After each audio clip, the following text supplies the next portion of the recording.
Directing is such a fascinating job to look through and discuss because it's both the most important job in all of filmmaking and the hardest to decipher what it actually is on screen. It has so much variety in what the person can bring. It's like either the most important stylistic element in the film, or it's just a service member for the head writer or the lead star. The way I like to break it down is using a scientific term, particularly the way people look at biology. The first way to look at biology is called reductionist biology, in which a person looks through the parts of a system like the cell or the organ or organelles or the full body. You look at each individual part and you try to decipher what that part does specifically. That's kind of what I'm doing with this award show. I'm breaking film down to each individual part and seeing what it does well. It's very specific. The second form of biology is called systems biology, and I think it's this way that we look at film that is entirely the responsibility of the director. Systems doesn't look at the specifics of a given part all that much, but it looks at how all of these parts flow together and what kind of unit they create. Every little piece of film, from the writing to the costumes to the set design, are a little bit the responsibility of that person in charge, and a little the responsibility of the director to make sure it's all working together. They are the arbiters of tone, in charge of cohesion and the overall product. Directors can make a bad idea good, or they can take a good idea and just throw it in the bin. They have to be great leaders, listeners, and wonderful artists. All of the films on my list here exemplify these traits and prove what a good director can do for its source material. This list will probably be quite similar to my Best Picture video. With that being said, here are the nominees for Achievement in Direction. Aaron Schimberg, A Different Man. I think, without spoiling anything, there's a big shift that takes place in the middle of this story, and that's something that can be difficult to work around tonally, and something that you always have to have your finger to the pulse on during the making of this movie. Schimberg did a marvelous job of making that transition, while still having the film operate under the same anxiety. I hope this film doesn't get overlooked as time goes on. Pael Kapadia, All We Imagine Is Light. This film is actually very similar to A Different Man in that the director had to manage a very large shift in the middle of the movie. In Kapadia's case though, she was able to radically change the atmosphere while still keeping the core of the film intact, and that comes from an incredible knowledge of the character she was portraying. By the end of the film, I was floored with her ability. Halina Reijn, Baby Girl.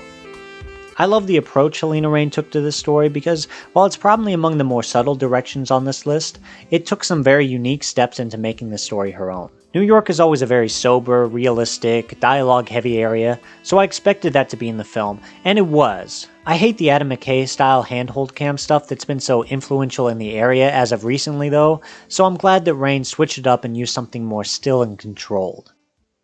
Luca Guadagnino, Challengers.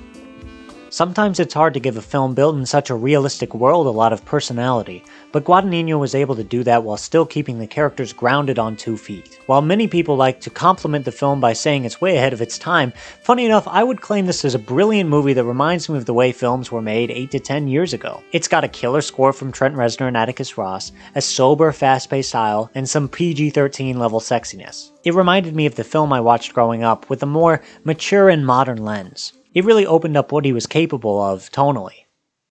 Denis Villeneuve, Dune Part 2. Villeneuve has made his name as a superstar director for a while now, but as time goes on his films just keep getting better and better. His improvement on getting the best performances, set design, lighting, color correction, this is probably the most complete work of his that I've seen since Prisoners. It's a monumental achievement, and it marks just how comfortable he's gotten with the budget size he's been given. I hope, like Nolan, he continues to make films of this scale because there aren't many notable directors that have the ability to operate in this atmosphere anymore. Ryusuke Hamaguchi, Evil Does Not Exist.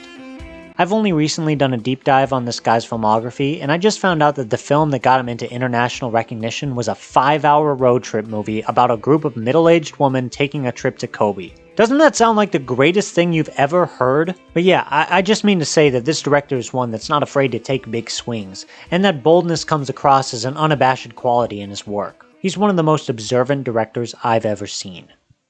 Titus Kaphar, Exhibiting Forgiveness.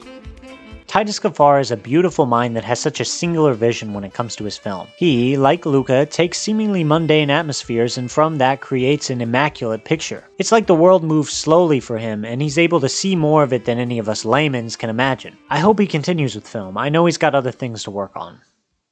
Jins Zibilotis, Flow. It's very rare for an animated film in America to be shown with great direction and singular vision, so when I see it on screen I still get a little surprised that it can be done. Zibilotus was great at using long and wide shots to show the scale of the production, but also to keep in mind the existential nature of the story. The animation style was wonderful, and it was one that I could look at for hours on end. Seriously, the world building was off the charts. Jane Schoenbrunn, I Saw the TV Glow. So many of the elements in the show were casually breathtaking. The lighting, camera work, attention to detail, performances, it was all such a momentous product. Schoenbrunn clearly put her all into this production, and it's tonally one of the most complete products of the entire year. Alice Rohrwacher, La Chimera. This is one of the smaller films that I feel so lucky to have caught up on.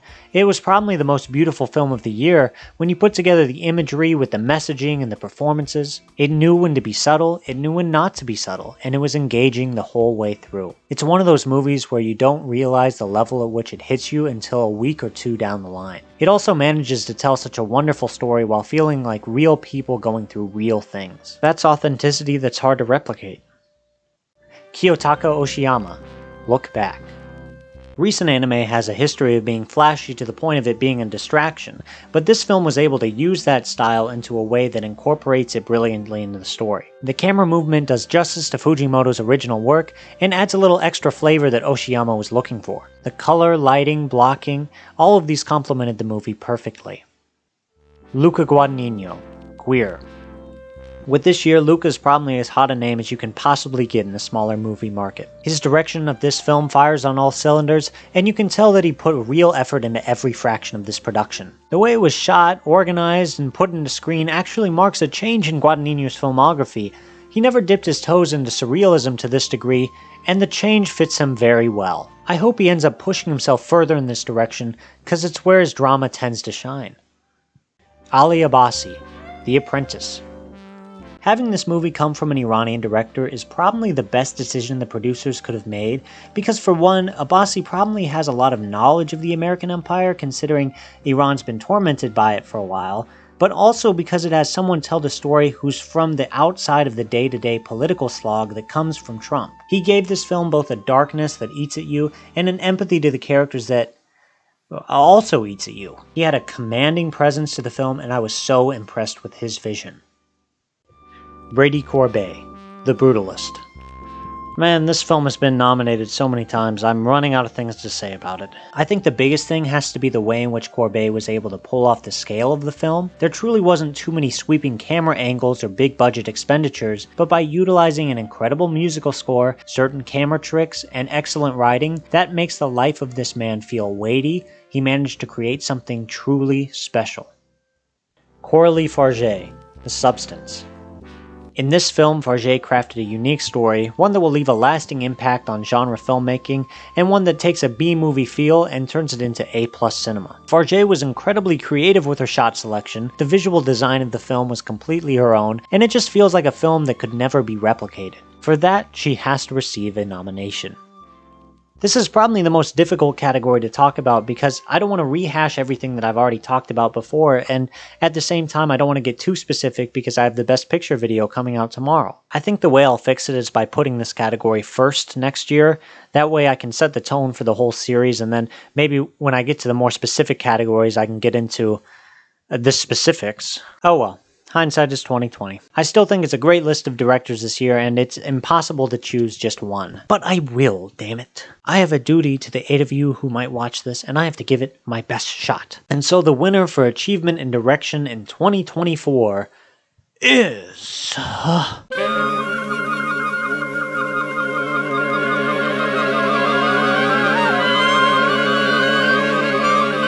Alice Rohrwacher, La Chimera. I've just fallen in love with her style. She does so much while still feeling like I'm looking at real people. I haven't seen her other work before, so there's nothing like running into a new artist that you can fall in love with. The same exact thing happened to me this year with Jane Schoenbrunn of I Saw the TV Glow. I think that one's deserving of a silver turtle as well. But that is going to do it for me for all of these specific categories. I'm going to have a drink or two or three, and then I'm going to, get back to work because there's still more work to be done. But I am so excited to be done with this. I'm so excited to stop talking about this movies. I'm excited to get on to the new year, try some new projects out, try to see where I want this channel to go. I don't have a full idea, but I have some concepts of things I want to try.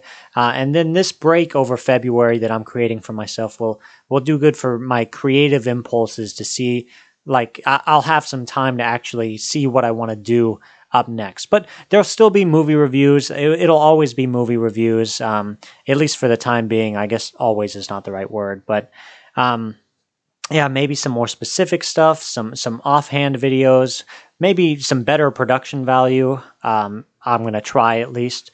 So I'm hoping to do more of that. Please subscribe if you want to subscribe. I am thankful for every single person that does that. I really, really, really, really, really, really mean that. It actually makes my day to see somebody subscribe or comment or like or do anything like that. It's kind of mushy, but it's very, very true. And even though I have such a small audience, I'm very thankful for all of it. It's a really big deal to me. And so I really hope you guys have enjoyed this series. I mean, there's still going to be one more left, but I really appreciate anyone that stuck around and watched these specific videos. If you watched all of them or if you watched one of them,